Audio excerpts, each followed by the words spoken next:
going to invite Ben and Alison to the stage on stage to share. 就邀请 Ben 和 Vincent。Good morning. Funny, man. Hi, my name is Ben, and this is Alison. So we would like to share our recent testimony of God's goodness in restoring family relationship. So since the day our household joined KCC and subsequently our cell group, we have reviewed that I do healthy nor amicable relationship with my siblings. I could probably write a book on the multiple reasons why, but in brief summary, it was simply down to our poor upbringing environment. Ever since the two families, my father and my mom's side got together in marriage. So I often joke that my two siblings and I were collateral damage products between the silent fights of the two families. So this long-drawn family fights eventually affected the relationship within our own household, between parents and children, between us, the three siblings. So on the surface, our family looked very loving, but beyond the superficial facade, the underlying cracks and the wounds are already set in place. So as I look back, I think I am weak, self-centered, and very indifferent to the needs and the development of my younger siblings. It is with much regret that we all grew up with very shallow relationships. So my younger brother actually left home at a tender age of just 18. When he got married, none of us were invited, nor being informed. My late father took 4 years to find out where he is, and I don't know how to communicate with him amicably, and our relationship always remained very distant and superficial. My relationship with my younger sister also lacked mutual acceptance and understanding. And something happened that seriously broke our relationship with her. And Yeah, so I will continue from here. So after I married Ben, we lived with our in-laws and sister-in-law for a few months. And then during those times, I struggled with many differences in habits with my in-laws. I was not the confrontational type, but many little things start to build up in my heart. And then I began to pour out my thoughts to my sister-in-law because I was pretty close with her. I treated her like my own sister. However, I also always share with what I shared with her, I will always let Ben know as well. So every time I shared with her, I was careful to phrase my words, and I thought that she, being my mother-in-law's daughter, could help me to give feedback to the own mother rather than me going to tell my in-laws. So for example, doctor was telling me not to take ginseng when I was carrying Gabriel, but mom-in-law persisted in boiling ginseng for me daily. I know it is of good intention, but because I had a miscarriage before Gabriel, I was particularly paranoid. And then I just wanted to obey the doctor's instruction. So I told mother-in-law, but then she brushed it aside and then continued boiling for me. So I had to get sister-in-law to gently tell mom to stop, but then she didn't. So ended up Ben was drinking ginseng every night for me. So there were many such episodes when I felt I was forced to do something like participating in religious rites against my conscience. So I thought my sister-in-law was objective, but little did I know she thought I was attacking my in-laws and that I disliked her parents. So this started in 2011, but I did not know that she was increasingly being very unhappy with me as time goes by. So the last straw came when my father-in-law fed toddler Gabriel alcoholic cakes on purpose, despite us saying no to him. That night, I was quite upset and told sister-in-law to let my in-laws know not to feed such food to Gabriel again. I was very protective of my children's well-being. So in 2016, Ben, his sister, and the husband of my sister-in-law had an argument of all the accumulated matters and almost got into a fight. They told him everything that I shared with his sister-in-law, thinking that he was not aware and making me a bad daughter-in-law, bad-mouthing their parents. So thankfully, I always kept Ben in the loop and he was very objective about it. From then onwards, we stopped talking to each other. So eventually, they cut themselves off from us, deleted us and blocked us all from social media. So during Chinese New Year, it was always very stressful to be in the same room and then no one will be talking. I always wish that I will fall sick during Chinese New Year just to avoid the family. So when COVID started, right, I was very thankful because we did not need to meet. So in the past 6 years, we tried to reach out but was always faced with rejection, hurt, and then anger again. So on 31st December 2022, just last year, Ben's closest auntie passed away. So we went to the funeral and Ben's sister, the husband, and a nephew that we never met before came. We acknowledged each other but quickly sat on different tables. Suddenly, Ben's younger brother came and then tried to force Ben and his sister to talk things out but in a very aggressive way. It was very awkward, so the sister-in-law's husband stood up to leave. They shouted and then exchanged angry words and left within 5 minutes after we arrived at the funeral. So the next day was 1st January this year. We went for night service at the funeral again. And earlier in the morning, we had church together. And during Holy Communion, Pastor Jenny Loon actually urged all of us to forgive our fellow brothers and sisters. This message spoke right to me as well because actually all 4 of us, we are believers.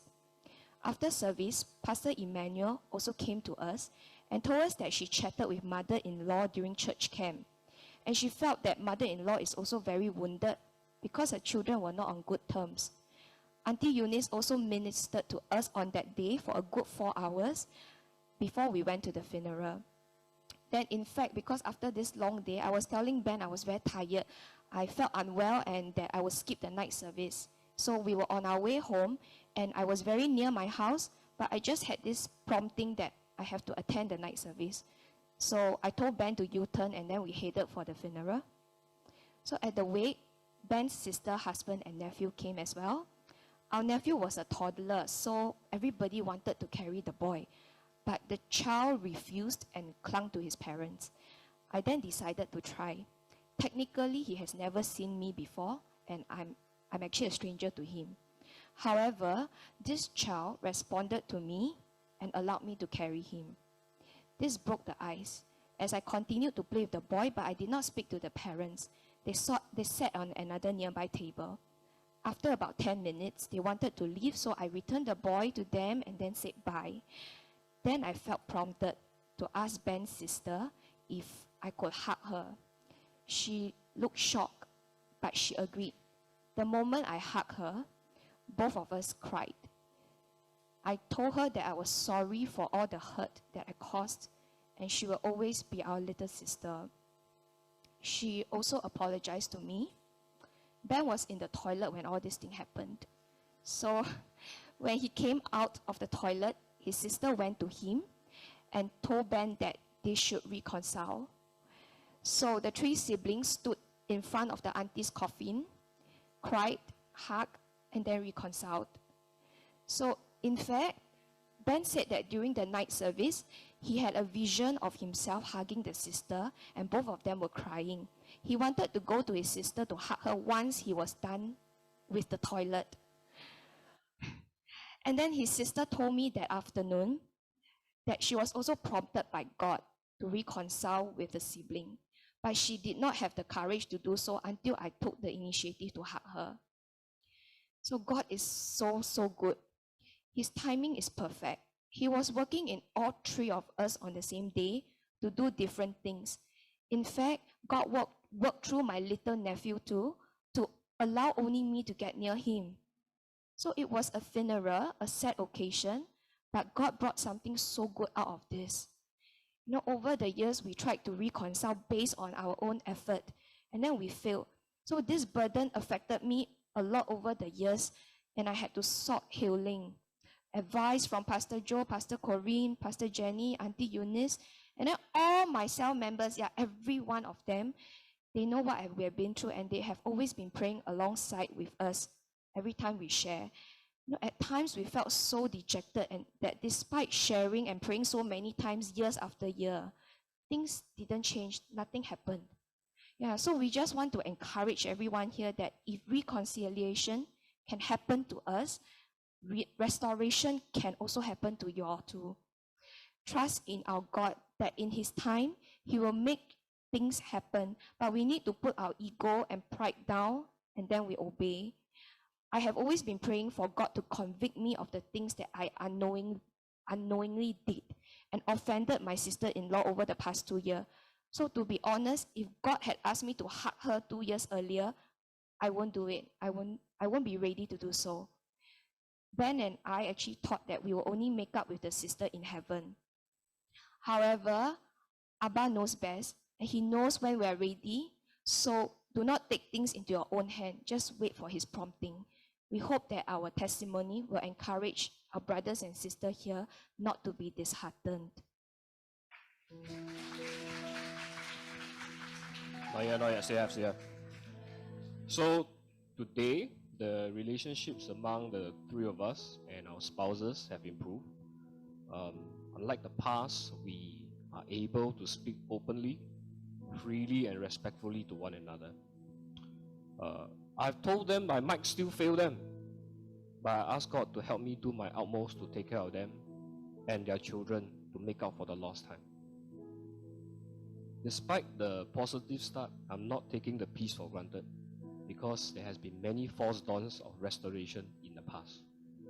But this time round, we are very positive because we are sure that the Lord is behind this reconciliation. And I would like to honor my wife. She has innocently been caught into all this nonsense and truly gone through much suffering. But God has worked with and through her all these years. She never gave up praying, even when I told her not to bother anymore. When the day and the time the Lord has ordained for this restoration arrived, she was obedient and she set the ball rolling for the rest of us. So lastly, for our fellow brothers and sisters who deem that your relation with your family is beyond redemption, we'd like to assure you that God is able. Only He can turn the most unlikely into possibilities. So please do not give up on your families. So I've been reminded by my cell member that I made a comment that pigs will fly if I ever have restoration in my siblings. In fact, that's what I add one. This moment is unbelievable. This moment itself, I had never anticipated it. So please forgive us as I must go and look for this flying pig. I said that night. Thank you very much.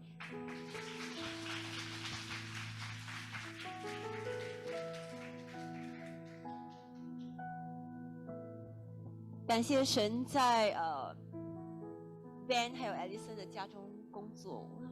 我现在想要来，可能不需要翻吧，我直接为他们祝福好吗？我想为他们祝福。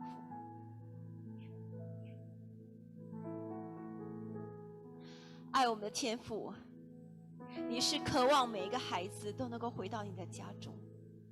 主，我们谢谢你，谢谢你在 Ben 还有 Alison 的生命里面的工作。是你先拣选他们回到你爱子的国度里面。主，虽然在这几年的当中，他们经历了许多的痛苦，但是我知道，天父你更在乎，是天父你每一天都在那里的哭泣。主耶稣也是不断的为他们的关系来祷告，以至于你的孩子，每一个孩子都能够在你爱的同在下修复关系。所以我要奉主耶稣的名祝福 Ben 和 Alison， 你们的生命所种下的种子，这个爱的水流恢复的恩膏会在你们的家族里面不断的流传下去。而且我要奉主耶稣名宣告，你们的妈妈 Irene， 他也会深深的被神的爱感动，他也要回到神的家中。我知道这也是你们心中所期待的，因为天父的心就是要来欢迎每个孩子回家。所以因着你们生命中愿意谦卑，不在神大能的手中，神要继续在你们的生命里面来工作。而且这个修复关系饶恕的这样的恩膏，也是继续的在我们 KCC 每一个人家中来流传。因为我们的天父是做事到如今的神，我们的天父每一天都在门口等待每一个孩子回家。所以我要奉主耶稣名祝福你们，你们的一家合一，你们和你们家人完全的合一，而且这个爱的关系是更深入的，在那个是爱的连结，与我们这位天父阿爸天父在灵里面完全的连结合一，以至于这个爱是永不止息，以至于所有的孩子，你们无论你们身边的朋友家人，我也奉主耶稣名祝福所有的 KCC 的家人，他们还不认识天父的，或者有那个关系没有修复的每一个孩子，神你都要带领他们回到你的家中，奉主耶稣的名，阿们，阿们。